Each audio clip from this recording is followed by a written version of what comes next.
Assalamu alaikum. A'udhu billahi minash shaitanir rajim. Bismillahir rahmanir rahim. Alhamdulillahi rabbil alameen. Rabbi shrah li sadri wa yassir li amri wahlul 'uqdatam min lisani yafqahu qawli waj'al li waziran min ahli Haruna akhi ushdud bihi azri washdud fi amri kay nusabbihaka kaseera wa nazkuraka kaseera innaka kunta bina basira. وصلى اللهم على محمد وعلى آله وصحبه أجمعين والحمد لله رب العالمين. Welcome, dear friends. We will continue with the topic of belief in God, the 23rd word, first chapter. This is a commentary on the verse from section 18. Basically, we have created man on the most excellent of patterns, then sent him down to the lowest of the low, except for those who believe and do good deeds. So we were at the fourth point of this, what belief brings to man's life.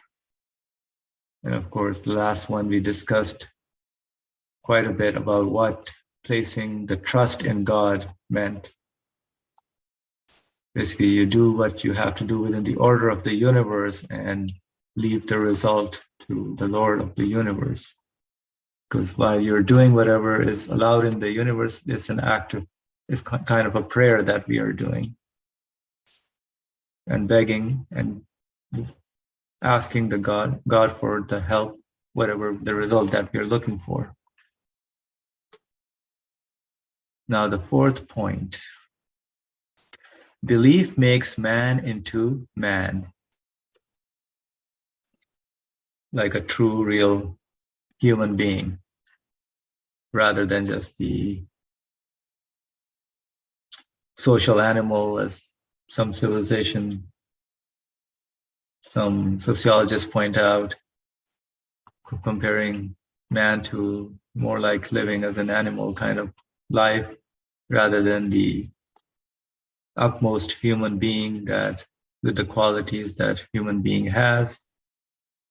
So belief kind of makes man, if one uses those human qualities that he or she has been given, belief actually makes man to the higher level, or to whatever, in the best of patterns, as the verse says. Indeed, it makes him into a king. Since this is so, man's basic duty is belief and supplication. Unbelief makes him into an extremely impotent beast. So man's basic duty is belief and supplication. Unbelief makes him into an extremely impotent beast, or an animal.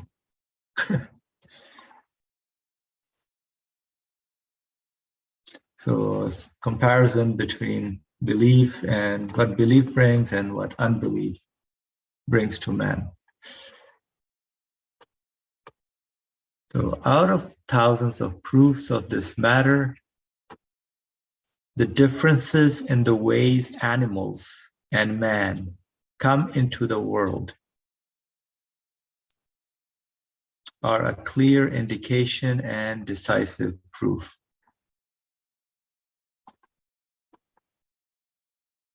Yes, these differences show that humanity becomes humanity through belief.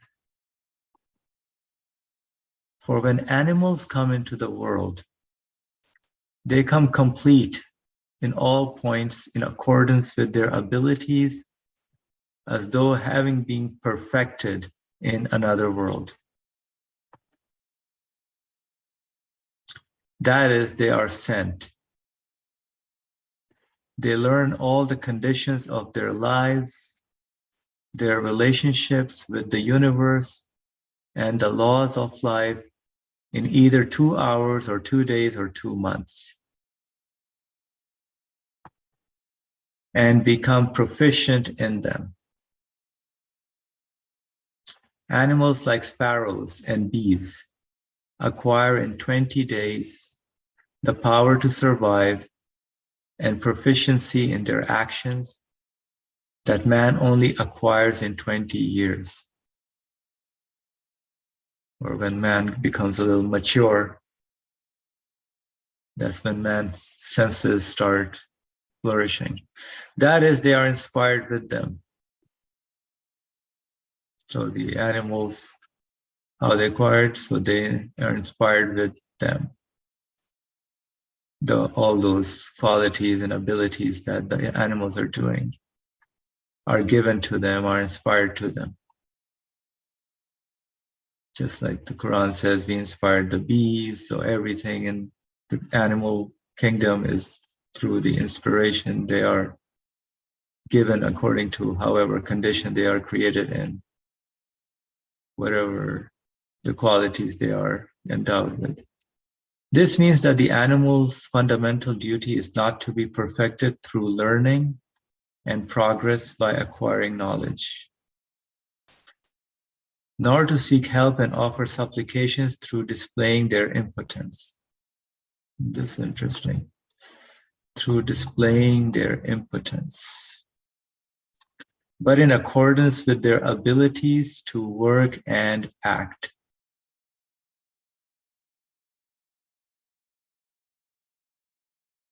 Their duty is active worship.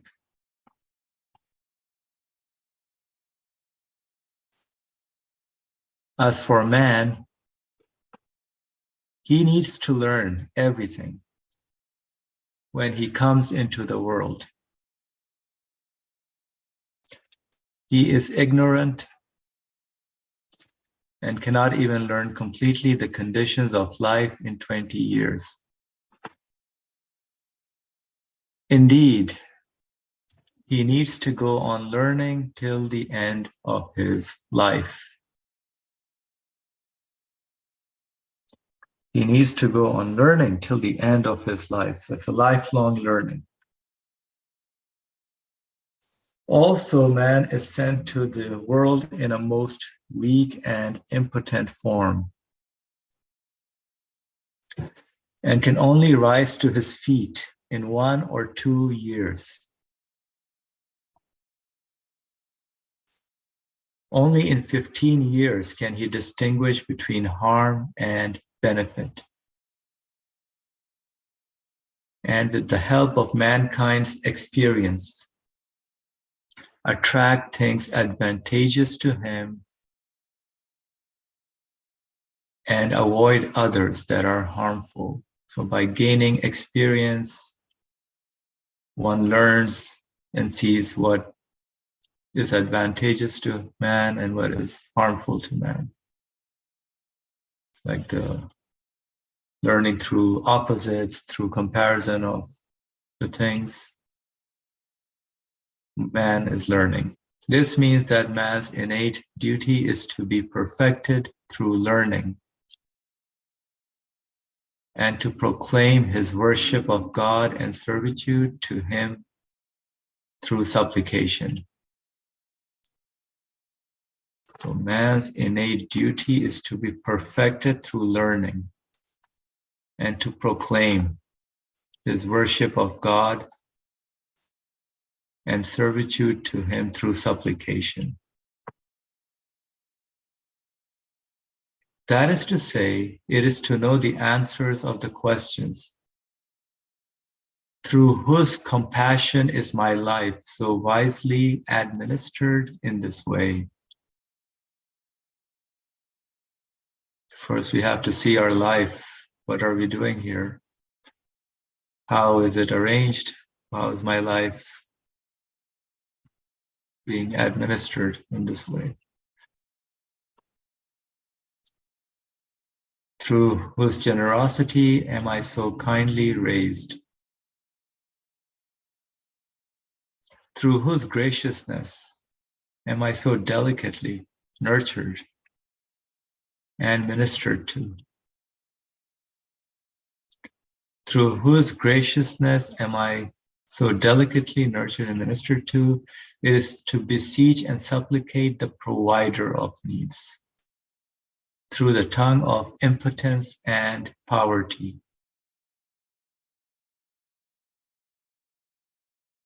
Beseech and supplicate to the provider of needs through the tongue of impotence and poverty. It is to seek from him.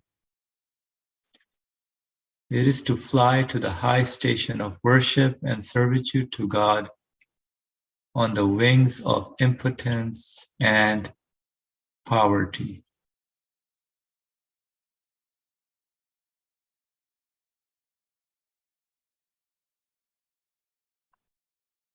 Should we stop here and continue, or should I continue? What do you think?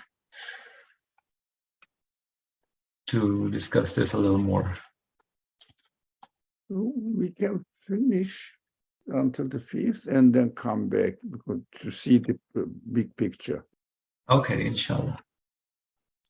So this means that man came to this world to be perfected by means of knowledge and supplication. So man came to this world to be perfected, to become a real man by means of knowledge and supplication, to live to his reality, his purpose, in regard to his nature and abilities. Excuse me. Everything is tied to knowledge.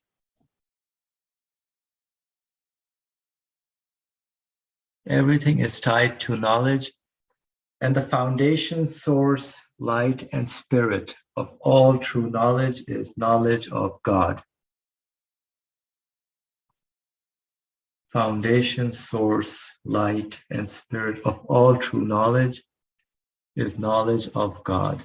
And its essence and basis is belief in God.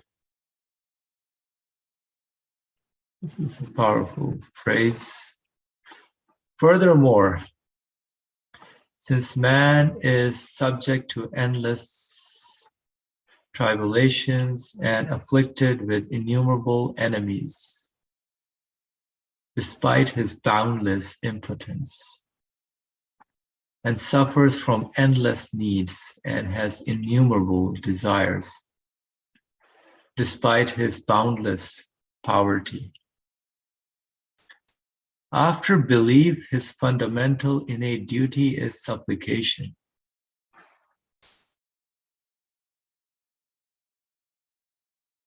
Right, so belief comes before supplication. Because once I understand my life, what is this, who is giving it to me, then I would seek assistance from that owner of mine, the Lord of the universe. So the duty becomes supplication. As for supplication, it is the basis of worship of God. I don't know, servitude to him. So basically worship and living with his recognition and awareness of him. In order to secure a desire or wish he cannot obtain, a child will either cry or ask for it. That is, he will supplicate through the tongue of his impotence, either actively or verbally, and will be successful in securing it. In the same way, man is like a delicate, petted child in the world of living creatures.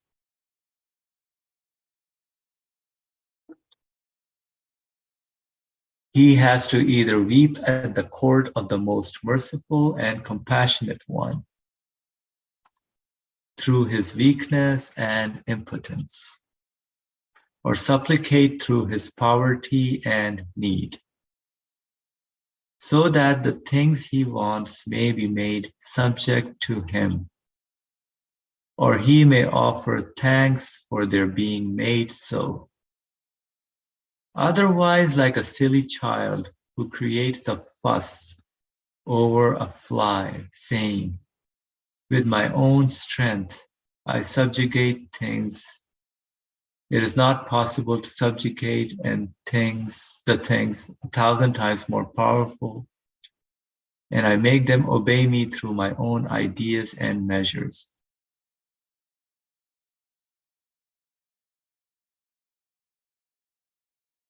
He displays ingratitude for the bounties, and just as this is contrary to man's innate nature, so he makes himself deserving of severe punishment. So just like a silly child who creates a fuss saying that, or maybe saying, I did this, I did that, like he may do the same thing, or like a scientist, material scientist who may say, this is my work, so I should be given credit for that, I should be acknowledged, although everyone is following the order in the universe, or I made this, I cooked this, so I should be given or being given the credit for the taste, maybe, although the taste is not given by me, not created by me at all. So we have to watch out for our ingratitude and crossing the boundaries. That is a crime or deserves punishment. So let's go back and see how belief and unbelief works and the comparison between humans and animals in terms of how their creation is perfectly created according to the way animals are created. They learn accordingly very fast, the way they are made to do. And they're already performing their act of worship, their duty, in the way they are being made. So the bird, the way it flies, it's performing its prayer in that way. The honeybee giving honey is praying and performing its duty in that way. But man is a different case because of how he's created with all these different senses where he's in need of everything and he needs to learn a lot of things because everything seems strange and foreign to him as he comes into this world. And based on the experiences, he starts learning a few things. But then when he comes to his senses, around 15, 16 years of age, maybe, he starts wondering what is this life? What is going on? Who is arranging this? Who is organizing my life? So all those questions are given to man as well. All right, anyone would like to add, share any comments or anything?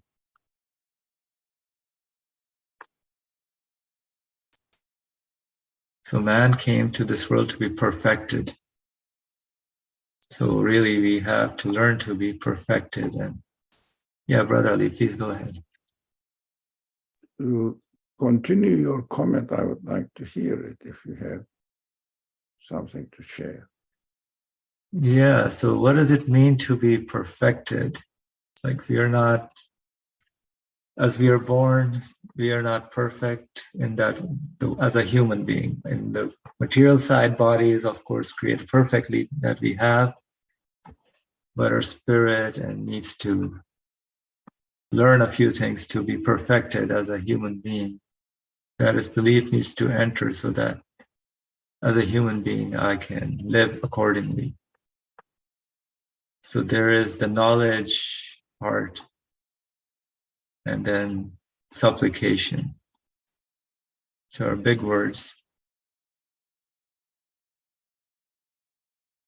foundation, source, light of true knowledge is knowledge of God. And what kind of knowledge is this? Knowledge of who my Lord is, what kind of Lord is he?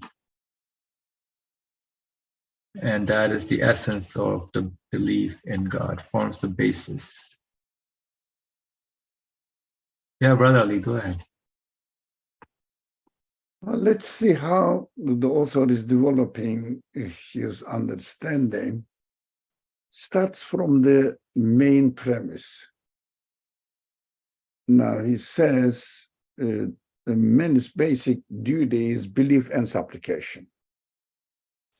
Unbelief makes man into an extremely impotent beast. That is, in fact, the conclusion. But this is the first premise. So he is going to demonstrate how this first premise is true or not. So he goes to tell that humanity, on the beginning of the next paragraph, or next paragraph. Yes, this, here in the beginning, humanity becomes humanity through belief. Really? Let's see. Because look, you see, animals don't need training, education, but human beings need. And animals are sent to this world or created in such a way that they can perform their requirements of their life. But human beings don't. They need a long-term training, education, and learning. Now, human beings become perfected through learning and progress by acquiring knowledge. Towards the end of the paragraph. This is belief, but how are we going to develop this belief? Yeah, by acquiring knowledge, down through displaying by acquiring knowledge, not to seek help and offer supplication through, nor to seek, I wrote it wrongly. So displaying displaying their impotence. Now this is interesting. That is why most of the people confuse. Because apparently, if I display my impotence, or if I display my impotence, I cannot really make a progress. So I have to claim that I'm self-sufficient. I have to prove myself. Of course, the author is speaking at the level of existence, existential level. It means you human beings have to accept that you are impotent in your existence, not that you cannot do anything. So, in accordance with their abilities to work and act, but first, through displaying my impotence, I should say, I need to learn. I need for everything that must be provided. How can I do that? He says, in accordance with the abilities, the human beings have to work and act. But we have to be aware that while we are doing this, their duty is active worship. Active worship means really trying to learn how this universe works, what kind of meanings the universe has in its existence. So,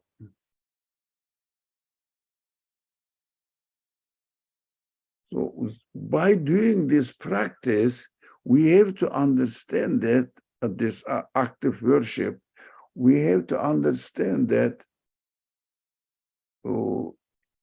man's innate duty in the middle of the following paragraph. I am, as you were reading, I was underlying it. So how do you say, road map goes through perfection or belief. So man's innate duty is to be perfected to be perfected through learning and to proclaim his worship of God. Of course, the subject of this text that we are reading, 23rd word, is belief, not to prove that God exists or universe needs a creator. That is why he uses this worship of God and servitude to him through supplication. But we have to understand that what is the supplication? What is the supplication?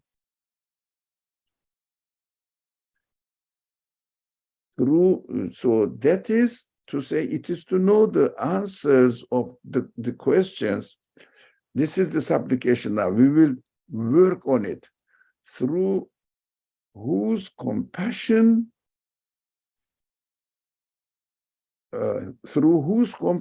is my life. So why is the administered in this way? Who is creating me in this way? Who is arranging the universe in this way? Who is putting me in the connection of the universe that I will act positively so that I will acquire knowledge? Through acquiring knowledge, I will make progress. Who is arranging this? Who is operating on my creation like this? Who is putting me in this position? Very simple question. So the following lines explain it, and then at the end it is to fly to the high station of worship and servitude to God on the wings of impotence and poverty. Oh, it is none of the materialist people or secularist understanding will accept this. What I should do? I should become perfect through worshiping and servitude to God on the wings of impotence and poverty.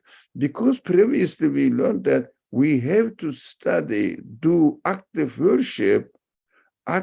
worship, which is investigating how the universe is working, who arranged it, who put me in this position to learn what I need from the way the universe is created. So in order to do that, I have to fly with the two wings of impotence and poverty. I cannot do anything. I cannot create anything. And this is impotence.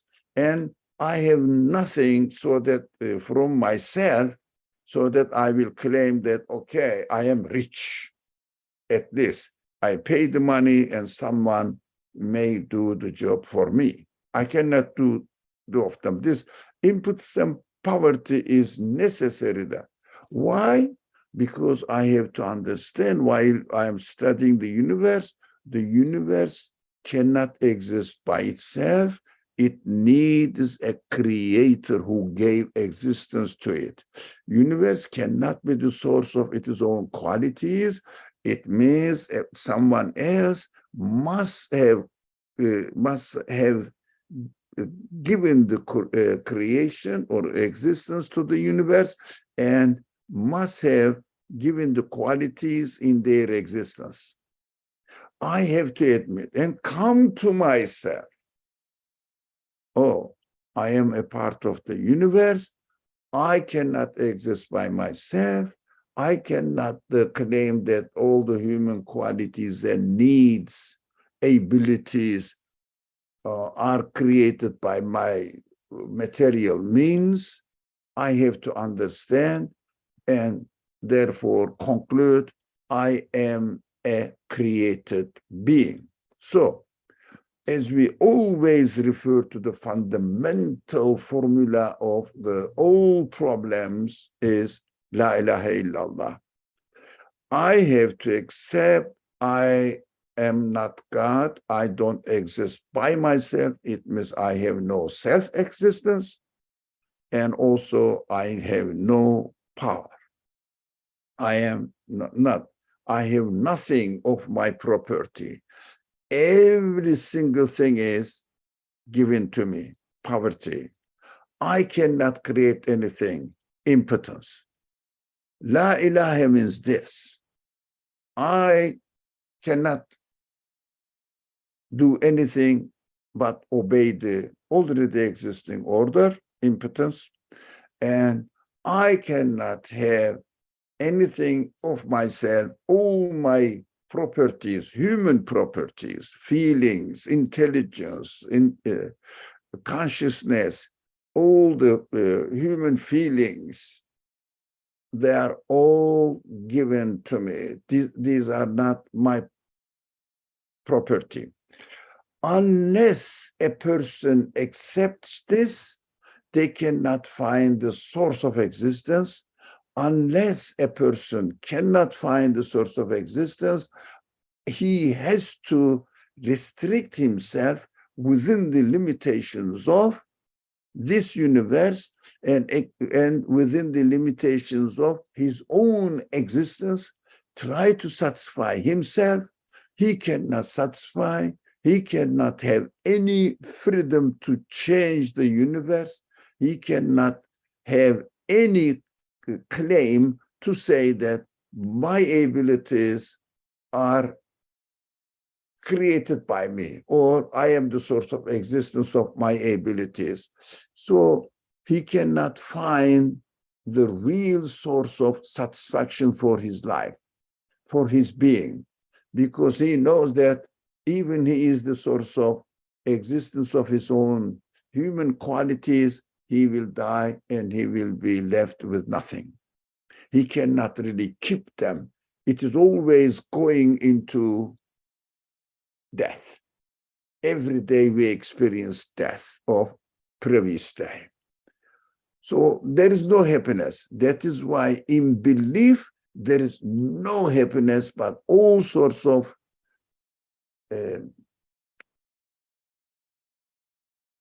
hopelessness, despair follows me.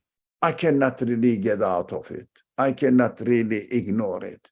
So that is why only after accepting our impotence and poverty, I can start questioning. So I have no power. I have no wealth, property belonging to me. So the universe is the same. So universe and I need someone else who gave existence to the universe. Now, this is the connection to the creator of the universe. And all my actions in this world will be performed afterwards. That is why he says at the end, the second paragraph, this means that man came, here, and then the last sentence there, all true knowledge is knowledge of God. If somebody doesn't know as a result of his work, his knowledge will bring only trouble, not really freedom of enjoyment of one's existence. So knowledge is only knowledge of God. And the knowledge of God, its essence, the knowledge of God, the essence of knowledge of God, and basis is, the basis of knowledge of God is belief in God. if someone cannot declare or accept his impotence and poverty, cannot come and connect his existence to knowledge of God, it means the creator, and attach itself, connect its existence to this creator, there is no pleasure, no happiness. All of them are temporary and with that end. Meaningless, it means. So I understood here, while we are interacting with the universe, we have to have in our mind that any attempt to obtain anything from the universe is nothing but supplication, prayer, dua. The supplication to the creator of the universe, the basis of worship of God and servitude to him. I have to know that I'm serving him, although I am benefiting from it, but I am benefiting from the result of my service to creator. This looks very contradictory. That is why people cannot think that if they look for the creator, they will be happy. No, they say, I have to try to make my life happy. And as long as this claim is surveilling, or how do you say, operating on me, or I have this claim, there is no really happiness for human being. That is what the examples gives at the end, so that we cannot really even control a fly in this world. Yeah, so we cannot make a fly obey me. So all these attitudes, trying to control the universe by myself, obtaining the pleasure by myself from the universe itself, there is no other source for this kind of people. So this is, it says at the very last sentence of the following paragraph. Yes, this is contrary to man's innate nature. We have to understand this. This is contrary to man's innate nature. That is how we are manufactured, if you like. We are created. If I don't connect myself to my creator by admitting that I need to be created, I need to be satisfied, my needs must be satisfied by someone else, not by myself. And all my actions and investigations, works in this world must be in the form of supplication. Then I will be the happiest man in the world. Otherwise, I will deserve the severe punishment in this world and in the next creation. Severe punishment because I will try. At the end, will be left nothing. That is the punishment. I know from now, even before I die, I know I am losing everything as I gain.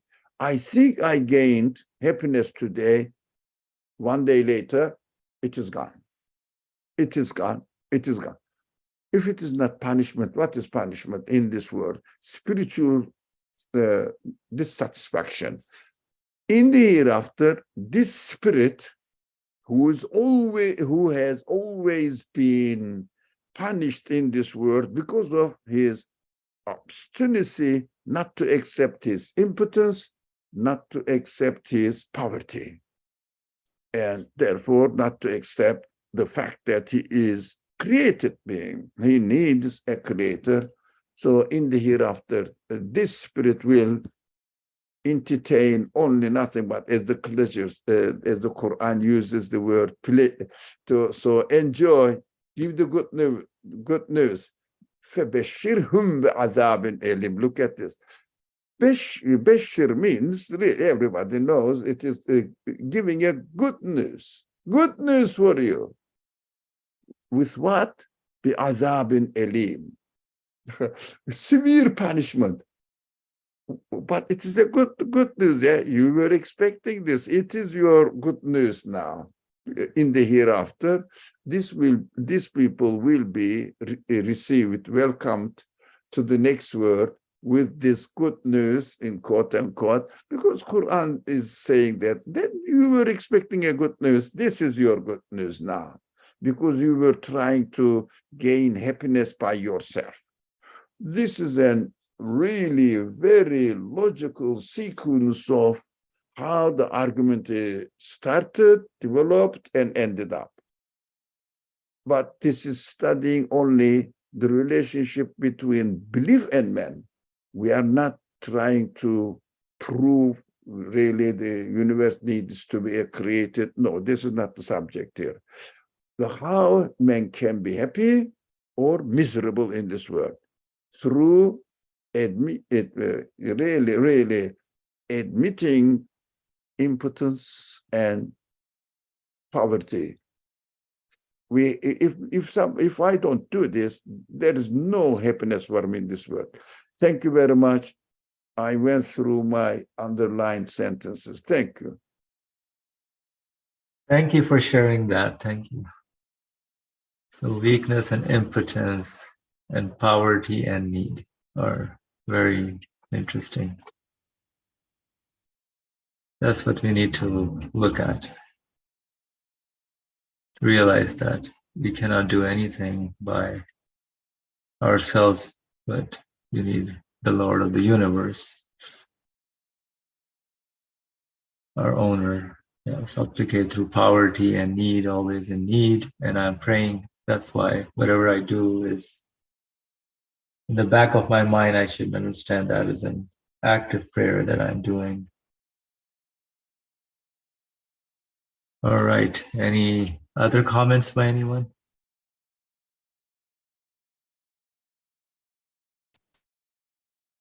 Okay, so we can go to the fifth point. Belief necessitates supplication as a certain means of securing needs. And both human nature has an intense desire for it. So the needs, human needs to live, to have happiness, satisfaction, is an intense desire of human beings. And God, Almighty God decrees, say, my sustainer would not concern himself with you, but for your supplication. Which is from the Quran, section 25, verse 77, which has the meaning of, what importance would you have if you did not offer me supplications? So really, man's life here is to supplicate all the time. My sustainer would not concern himself with you, but for your supplication. So if in my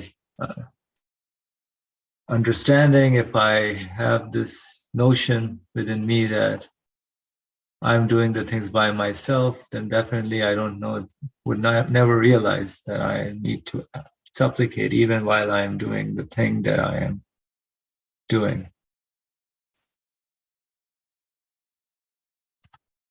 So have this, whatever I'm doing is a supplication. And then he also commands, call upon me and I will answer you,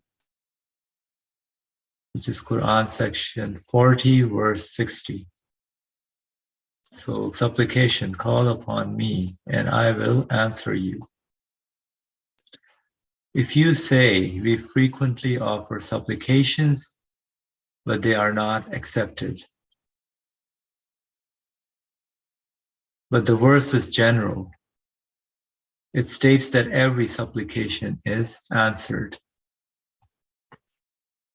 So call upon me, realize Recognize me as the owner, and I will answer you.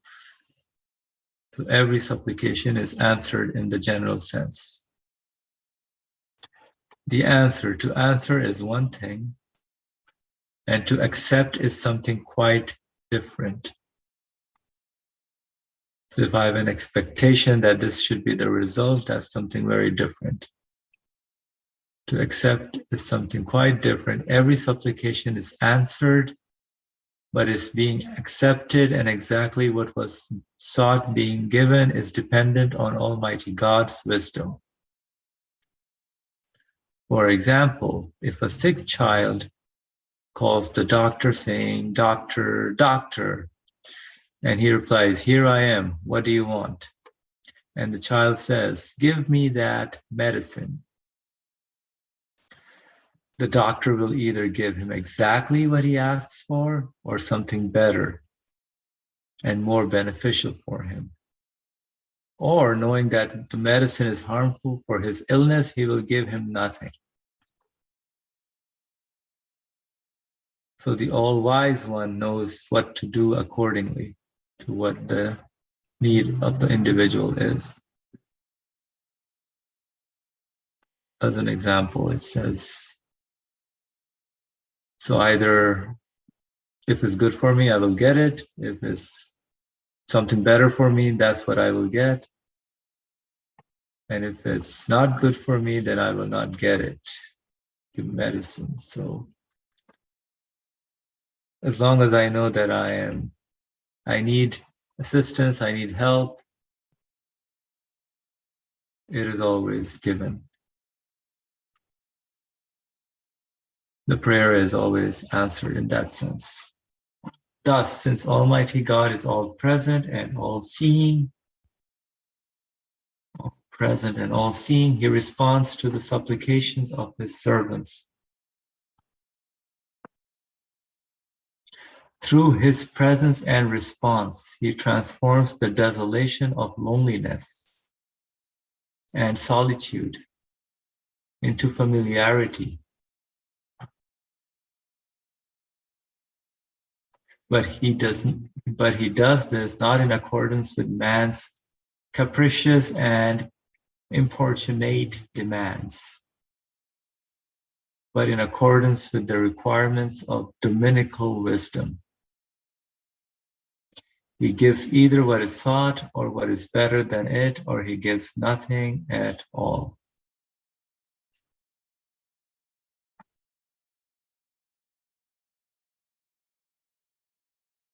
Also, supplication is a form of worship and recognition of man's servitude to God, or man's worship of God.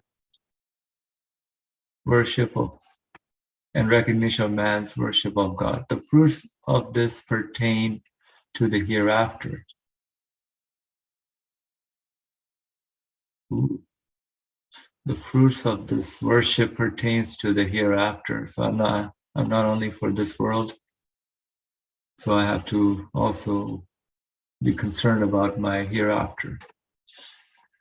The aims pertaining to this world are the times of a particular sort of supplication and worship.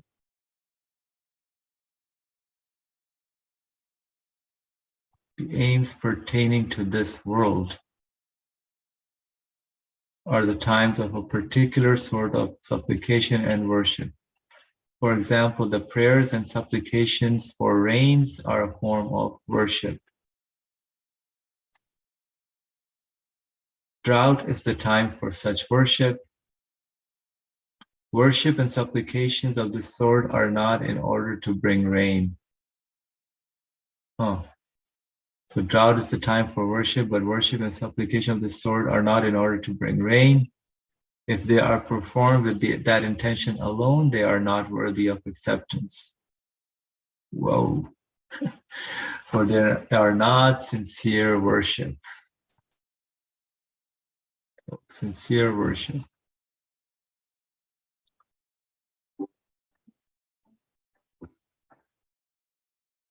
Sunset is the time of the evening prayers. And eclipses of the sun and moon are the times of two particular prayers known as Salat al-Kusuf and Salat al-Kusuf. Kushuf. Salat al-Kusuf, Salat al-Kushuf. That is to say, with the wailing of the two luminous signs of the night and day, God's tremendousness is proclaimed. So Almighty God calls his worshippers to a sort of worship at those times. The prayers are not so that the sun and moon will be revealed, whose appearance and how long the eclipses will continue have anyway been reckoned by astronomers. But to the marvelous signs that one is experiencing, that's what the worship should be for. Miraculous things that are happening in the universe. To recognize, realize those.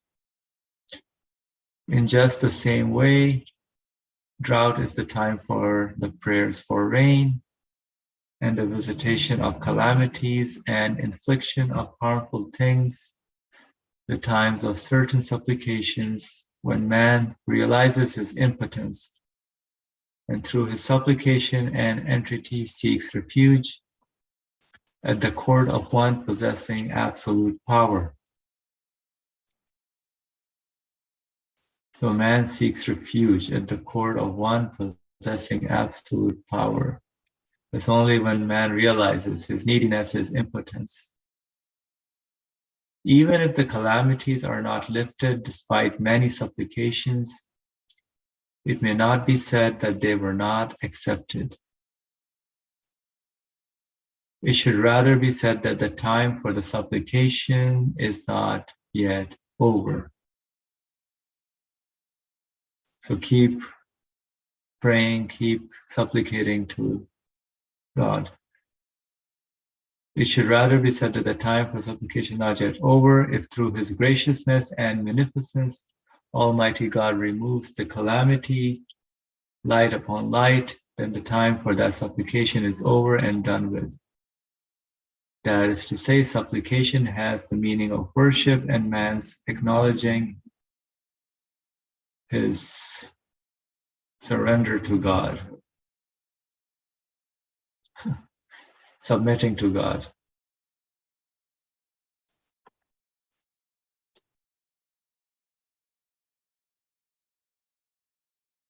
As for worship and servitude to God, it should be purely and sincerely for God's sake. Man should only proclaim his impotence and seek refuge with him through supplication. He should not interfere in his dominicality. So I should not meddle in God's business, should mind my own business, which is to supplicate. He should leave the taking of measures to him and rely on his wisdom. He should not accuse his mercy.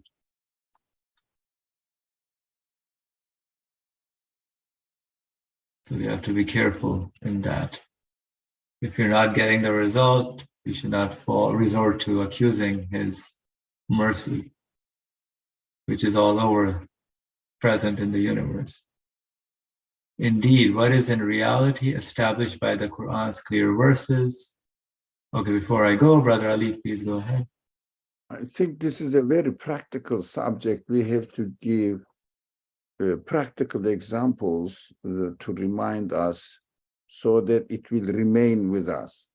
So very, very interesting matter. For example, we are always put in a position that we need something. Something must be really satisfied. We need them. So what we do now, we are trying to satisfy our needs. That is what we are expected to do. But we have to bear in mind that while I am doing anything, I encounter with a need, and in order to satisfy it, I have to bear in mind that this need is given to me in order to connect myself to the one who satisfies that need. If I don't accept my impotence and poverty, I wouldn't try to connect myself to someone else to satisfy my needs. So I will take the attitude, really, I am myself is finding out the way of satisfying myself, ignoring that while I am trying to do this, while I am in this position, for example, the practical example is, I need a job. Yeah, I need a job. So I am applying for it. While I am applying for it, I have to keep in mind that, this is the time, because I need the job. This is the time for supplication. So if this understanding, because what we are reading now, the fifth point, for example, the previous points, especially the preceding points, fourth point, said satisfaction or pleasure only can be obtained through belief, connecting myself to my creator. Now, I am in need. I have to employ my belief here, put it into practice. This need is an invitation from my creator, inviting me, come on, get in touch with me, because you cannot satisfy your need by yourself, only obeying me, supplicating me through your active worship, actions. You are preparing your resume, you are trying to get the best degree, all the preparations. You have to learn. These are all preparations. These were the supplications, in fact. So when I try to do it, I am praying to God. I am supplicating to God. I am invoking God, rather than saying, please God, give me this job. This is only the verbal expression of my real situation. If I am not carrying this situation, that this is a beautiful invitation from my creator, that I have to connect him now. It is time to connect me. It's a reminder. All the previous paragraphs gave the example of sunset, drought, because these are or eclipse, moon and sun eclipse. These are the times of prayer. It's nothing to do with bringing the sun back, or this getting rid of this eclipse, or stopping sun to set. Nothing to do with it. So it's nothing to do with it to get the position. I am practicing my worship, connecting myself to my creator. This is the invitation from my creator. If I don't do it, my prayer, even verbal prayer, praying two rakat, 20 rakat at night, waking up for istikhara, will result in nothing, because it won't be accepted, because you are making a bargaining with your creator. It is very practical in my life. I need a lot of things, yes, very essential things as well, very essential needs, really. I'm not joking, and I'm not being just an example at giving me. No, it's a real thing. It doesn't come to my mind. I say, please God, Rabbana, for example, Rabbi ij'al hadha al-balada amina wajnubni wa baniya an na'budu al-asnam. Ya Rab, make this world a peaceful, secure place, so that secure not in physical terms.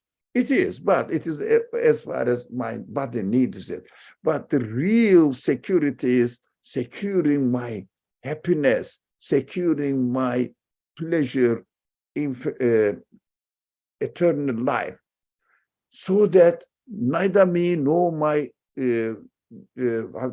generation, my how is it called? Descendants, not descendants, I think. Progeny. Sorry? Progeny. Didn't get it very hard. Progeny. My progeny. I got now. Progeny. Thank you, thank you. Progeny from worshipping idols. But I didn't notice that I was asking God to give this result. It never occurred to me that, no, this is the time, because I felt this.